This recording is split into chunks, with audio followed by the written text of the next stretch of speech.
Good afternoon. How is everyone? Good. Keith has to turn his chair around.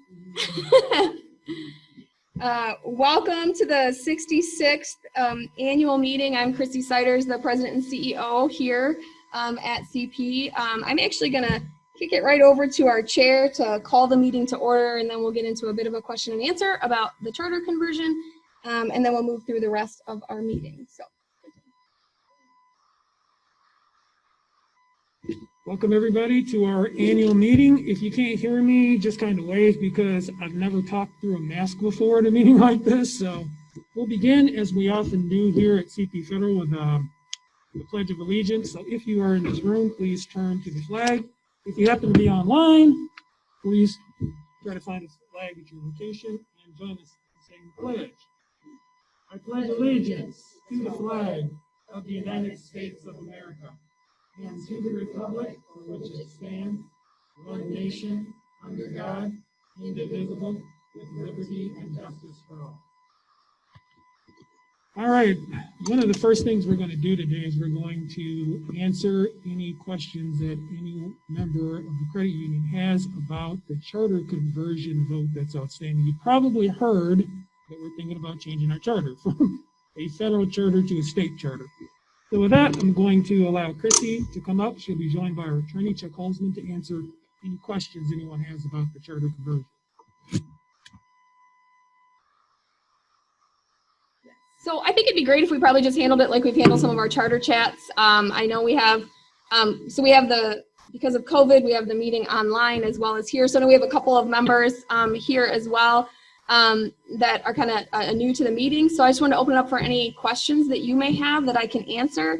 Our decision to change to a state chartered credit union was about a 3-year decision as we began to understand the growth potential for the organization, and as we really tried to determine where we'd like to go as an organization. And so it involved a lot of data and study and speaking to other credit unions who have switched their charter, understanding the pros and cons of it, and ultimately last year the board voted to pursue a state charter conversion. And so part of that process is the member vote, which we've been in for about a month now, and it actually ends today. And I've had 4 charter chats where we've had members, given members an opportunity to come and ask questions. And then this is the last opportunity for those questions. So are there any questions that I can answer as it relates to the charter conversion? If there are none, we do want to give an opportunity if you've not yet voted and you'd like to vote. If you brought your paper ballot, you can complete your paper ballot. And actually there's a spot out there. Valerie's out there. She can wave. There she is. And she can help you vote either with your paper ballot or there is a computer setup out there that you can actually vote online as well. And at this time, I'm going to actually turn it over to Jo Rand, who is our secretary, and she is going to read the minutes from our last meeting. And it is again, if you cannot hear me, please raise your hand. I've not had any practice with this either.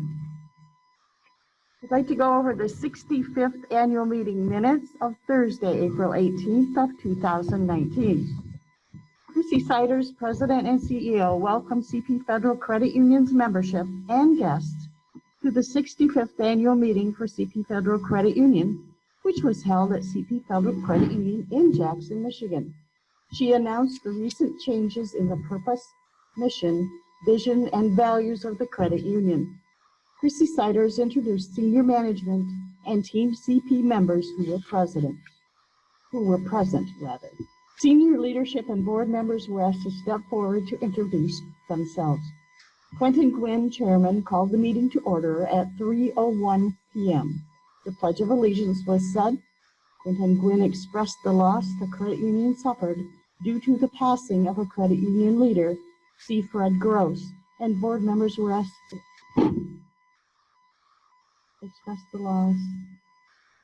In September of 2018, a moment of silence was observed. The first order of business was to approve the 64th annual meeting minutes. Joanne Rand, board secretary, read the minutes and asked for a motion to approve. A motion was made by James Tislinko and seconded by Carl Gilzo to approve the minutes, and the motion was carried. Quentin Gwynn, Board Chair, reported that there was no board election in 2019. L. Keith Acker, Dennis DaCosta, and Joanne Rand were reelected to serve on the Board of Directors for a 3-year term. Quentin Gwynn also reported the board, due to C. Fred Gross' passing, has appointed Karen Richard to serve the remaining 1-year term.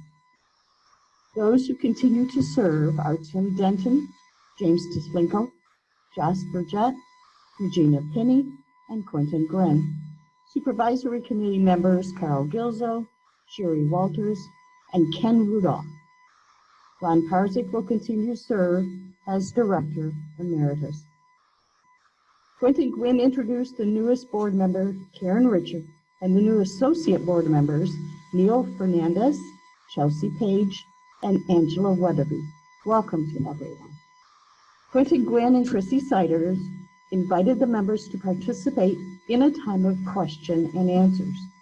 One question: what's the lowest fixed and variable credit card rates? Answer: as low as 7.99% APR fixed rate, variable rate of prime plus 3%, currently 7.25 APR. Question: what are the future plans for CD rates?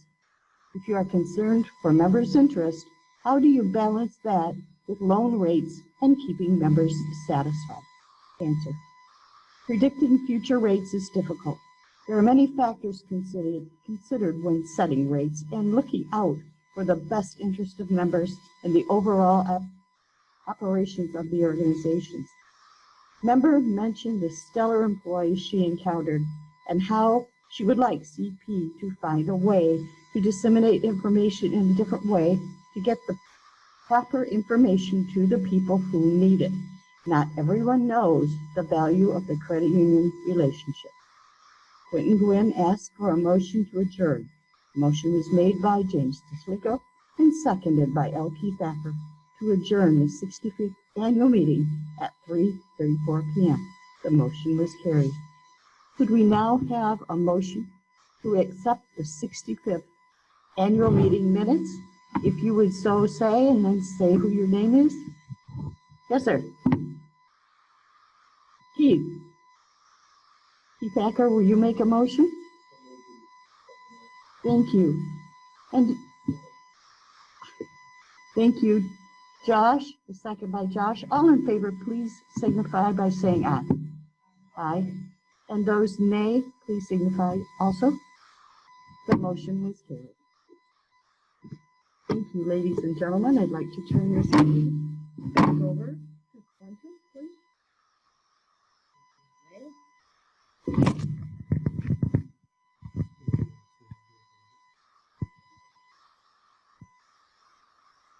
2020, we did not have a board election, so our election results are as follows. Continuing on 3-year terms on the board will be myself, Quentin Gwynn, Ken Denton, and Karen Richards. I'm on the board this year.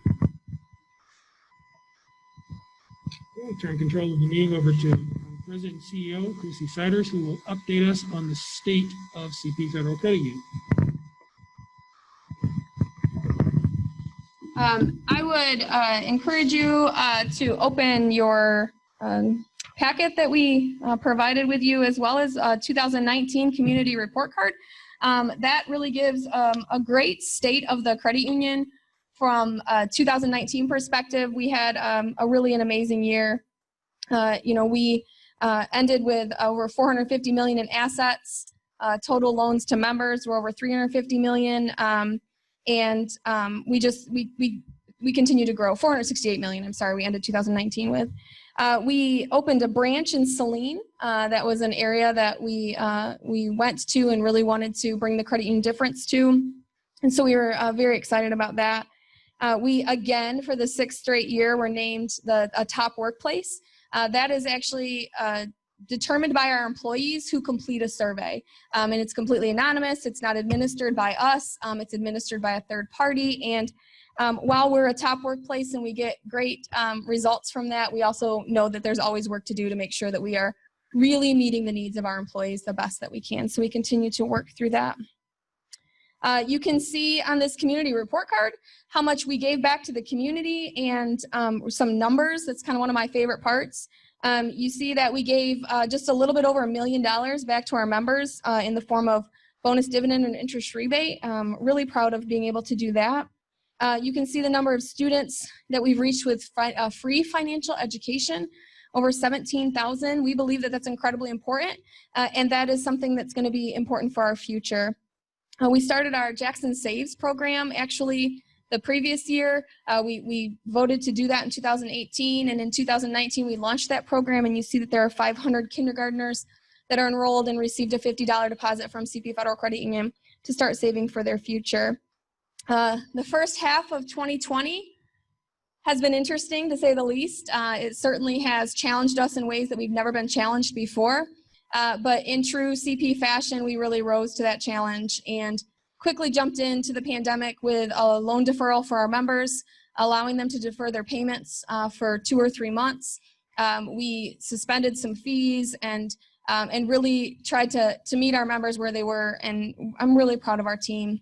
You know, we did have to shut our branches down inside, and so our drive-through onlys were open, and we've since obviously opened our branches, but we continue to monitor that on a day-to-day basis as, you know, we work really for the safety and health of our employees and our members as well. So, you know, we're excited to finish out the rest of 2020. I was talking to a member back here, and we both said, I can't wait for this to be over, and that's pretty much how we feel about the pandemic. And, you know, we can't wait for it to end so that we can really get back to the good business that we love to do in really, you know, meeting our members' needs from a deposit and a loan fashion. So that is a little bit about the state of the credit union from a financial perspective. You can see also the beautiful graphs on the inside as it relates to our net worth. We're very, very strong from a net worth perspective. That's also what really allowed us to actually really roll through the pandemic as well as we did. We have a lot of financial strength.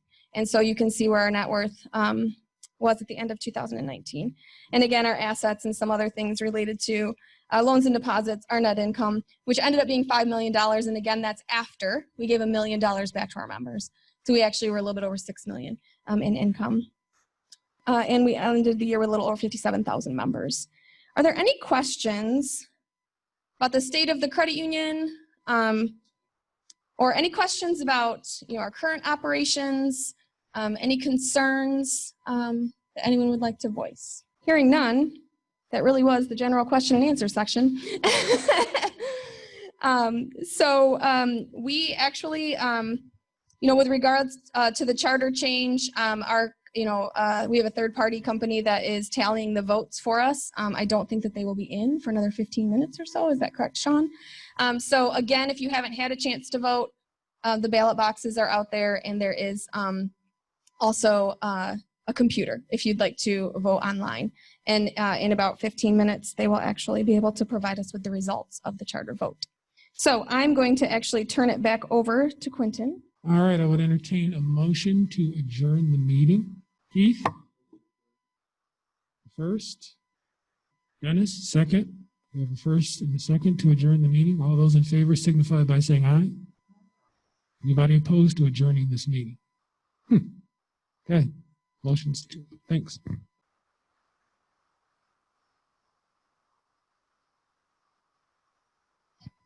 Out of 48,484 eligible members to vote, one member voted in favor of the conversion at the meeting. Members not present at the meeting who voted in favor of the conversion is 1,876. Members not present at the meeting who voted against the conversion is 623. So the total number of members who voted in favor of the conversion is 1,877. And total number of members who voted against the conversion is 625. So, conversion is approved.